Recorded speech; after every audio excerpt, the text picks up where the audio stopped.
नमस्कार दोस्तों, मेरा नाम है पंकज दुबे। यहाँ पे आप देख सकते हो खबर ये आ रही है, पीएम मोदी पहुंचे जापान। जापान जाने के बाद पीएम मोदी ने बोला कि इंडिया और चाइना को पास में आ जाना चाहिए। इंडिया चाइना का जो भी प्रॉब्लम है वो सॉल्व कर देना चाहिए। अगर आपको एक स्टेबल वर्ल्ड इकोनॉमिक ऑर्डर बनाना है तो इंडिया और चाइना को पास में आना पड़ेगा।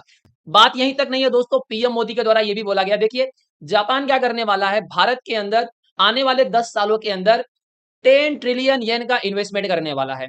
ये बोला गया है दोस्तों पीएम मोदी के द्वारा। ये सब चीजें तो चल रही थी। अमेरिका के अंदर कहानी क्या चल रही है, यहाँ पे आप देख सकते हो। यूएस के इकोनॉमिस्ट हैं रिचर्ड वॉल्फ।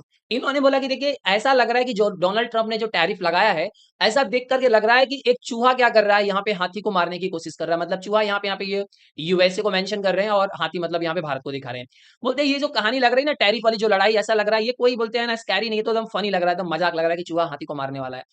देखिए ये इनके द्वारा ये सब चीजें इसलिए बोली जा रही है कि अभी रिसेंट में खबर ये आई, इंडिया का जो जीडीपी ग्रोथ है वो बढ़ करके 7.8% हो गया है 2025-26 का जो क्वार्टर फर्स्ट है। जो 3 महीने का यहाँ पे आपको जो बताया जा रहा है कि जो इंप्रूवमेंट हुआ है वो 7.8% है। देखिए ये काफी ज्यादा सरप्राइजिंग इसलिए है कि अनुमान ये लगाया जा रहा था कि जो इंडिया का जो क्वार्टर फर्स्ट रहेगा 2025-26 का, उसका जो ग्रोथ रहेगा वो लगभग 6.8% तक रहेगा। लेकिन उससे कहीं और दूर हट करके दोस्तों 7.8% मतलब काफी तेजी से इंडिया क्या कर रहा है, यहाँ पे ग्रोथ कर रहा है। और ये बोला जा रहा है कि अगर इस तरह से कंटिन्यूअस ये जो ग्रोथ होते रहेगा तो आने वाले समय में 8.8% से भी भारत का ग्रोथ हो सकता है। अगर इस तरह से धीरे धीरे भारत ग्रोथ करते रहेगा 8.8% से भी, तो आने वाले 2047 तक भारत पूरी तरह से विकसित हो जाएगा। अब सवाल तो डोनाल्ड ट्रंप से पूछा जा रहा है। डोनाल्ड ट्रंप जिस तरह से बोल रहे थे कि भाई साहब इंडिया की इकोनॉमी तो डेड हो चुकी है, तो आप मुझे बताइए सर, डोनाल्ड ट्रंप से ये पूछना चाहता हूं 7.8% पे आपको क्या लगता है इंडिया की इकोनॉमी डेड हो चुकी है? वर्ल्ड में सबसे हाई रैंकिंग में हम लोग ग्रोथ करते जा रहे हैं। देखिए डोनाल्ड ट्रंप को लेकर के ये बोला जा रहा है कि जो डोनाल्ड ट्रंप ने भारत के ऊपर ये जो 50% का टैरिफ लगा दिया है, ये यहाँ पे रसियन ऑयल का कुछ लेना देना नहीं है। ये देखिए खबर ये आ रही है कि जो ये युद्ध चल रहा है ये डोनाल्ड ट्रंप का पर्सनल युद्ध है।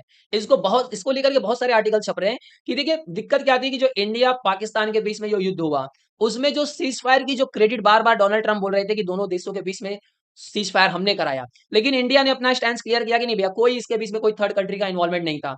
यही बात डोनाल्ड ट्रंप को चुभ गई। डोनाल्ड ट्रंप ये बोल रहे भाई साहब, आप खाली को इतना बोलना था कि इंडिया और पाकिस्तान के बीच में जो सीज फायर हुआ वो डोनाल्ड ट्रंप ने कराया। अगर आप इतना बोल देते और हमको नोबेल पीस प्राइज के लिए नॉमिनेट कर देते तो हम आपके ऊपर कोई टैरिफ नहीं लगाते।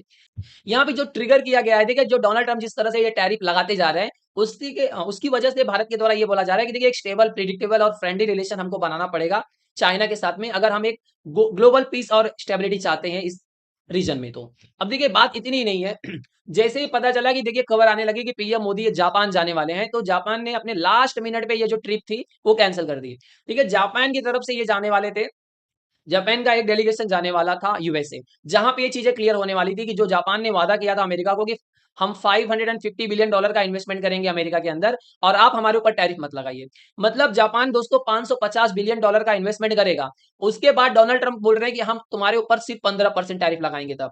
मतलब पहले देखिए जापान के ऊपर 25% का टैरिफ था और जापान के द्वारा बोला गया कि हम अगर $550 बिलियन का इन्वेस्टमेंट कर देते हैं अमेरिका के अंदर तब, तो अमेरिका ने बोला तब हम तुम्हारे ऊपर 15% टैरिफ लगाएंगे। बाद में ऐसा जापान को ये फील हुआ यार ये जो डील हमने कर ली है कि हम अमेरिका के अंदर इतना ज्यादा इन्वेस्टमेंट करेंगे ये गलत हो गई है। इसकी वजह से लास्ट मिनट पे ये ट्रिप कैंसिल कर दी गई। अभी बोला जा रहा है ना कि इस 7 सालों के बाद ऐसा देखने को मिल रहा है, पीएम मोदी, सी जिनपिंग, पुतिन, मतलब पीएम मोदी ऐसा लग रहा है कि भाई 7 सालों के बाद यहाँ पे जब जाएंगे तो ये जो दौरा देखने को मिलेगा, तीनों जन आपको एक साथ में देखने को मिलेंगे, ये 7 सालों के बाद हो रहा है। पीएम मोदी 7 साल के बाद जा रहे हैं चाइना यहाँ पे। तो ये बोल रहा है ये ट्रियो कहीं ना कहीं आप देखो तो अमेरिका को घुटनों पे ला देगा। तो अभी फिलहाल ये जापान में है, जापान से 1 सितंबर से लेकर 31 मतलब 31 अगस्त से लेकर के 1 सितंबर तक पीएम मोदी चाइना के अंदर रहेंगे, एससीओ के समिट को अटेंड करेंगे। तो यहाँ पे ये जो चीजें चल रही है उसको ध्यान में रखते हुए एक चीजें और भी निकल करके आ रही है कि ये जो चल रहा है सिनेरियो राइट नाउ, जिस तरह से डोनाल्ड ट्रंप भारत को दबाने की कोशिश कर रहे थे वो पूरी तरह से यहाँ पे फेल हो चुकी है। खबर ये भी आई कि पीएम मोदी ने ट्रेवल किया है सिगुरु इशिबा, ये जो एक बुलेट ट्रेन है, और यहाँ पे पीएम मोदी मिले हैं इंडियन लोको पायलट से, जिसको ट्रेन किया जा रहा है जापान के अंदर। अब जापान के अंदर जो बुलेट ट्रेन है, अब उसको चलाने के लिए जो ट्रेनिंग दी जा रही है, तो यहाँ पे जो इंडियन लोकल इंडिया के जो लोको पायलट्स थे उनसे पीएम मोदी मिले, उनसे पूछे कि हाँ किस तरह से आपकी ट्रेनिंग वोनिंग चल रही है, क्योंकि जल्द ही आपको देखने को मिलेगा कि भारत के अंदर भी बुलेट ट्रेन चलना स्टार्ट कर देंगे। पीएम मोदी के द्वारा बोला गया कि देखिए ये जो जापान और इंडिया के बीच में रिलेशनशिप है वो अलग लेवल तक पहुंच चुकी है। दोनों कंट्री साथ में कॉर्पोरेशन कर रहे हैं, ट्रेड, इनोवेशन, एंटरप्रेन्योरशिप पे, स्टार्टअप्स पे, टेक्नोलॉजी पे, एआई पे, दोनों देश क्या कर रहे हैं, साथ में मिलकर के काम कर रहे हैं।